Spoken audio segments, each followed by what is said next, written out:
లేకపోతే ఏం లేనట్టే కదా, ఊరికినే ఎంక్వైరీ చేస్తారు, ఊరికినే కాస్త అది డీటెయిల్స్. ఊరికినే ఎంక్వైరీ చేయడం ఏంది అది ఆరోపణ? అది ఏదన్నా ఉంటే డైరెక్ట్ సిబిఐ ఈడీ చేయాలి, కానీ లెటర్ ఆధారంగా ఎట్ట చేస్తారు? చేశారు. పోనీ ఏం తేల్చారు అక్కడ? పెట్టుబడి పెట్టడం తప్పని, జగన్ సంస్థలో పెట్టుబడి పెట్టడం తప్పని.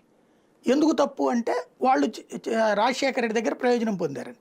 భారతదేశంలో ఎక్కడన్నా ఉందా ఒక ప్రభుత్వం నుంచి ప్రయోజనం పొందినోడు ఆ ప్రభుత్వంలో ఉండేటటువంటి వాళ్ళ తరపు వ్యాపారం చేయకూడదు? అలాగైతే ఏ ఎంపీ ఏ ఎమ్మెల్యే వ్యాపారం చేయకూడదే?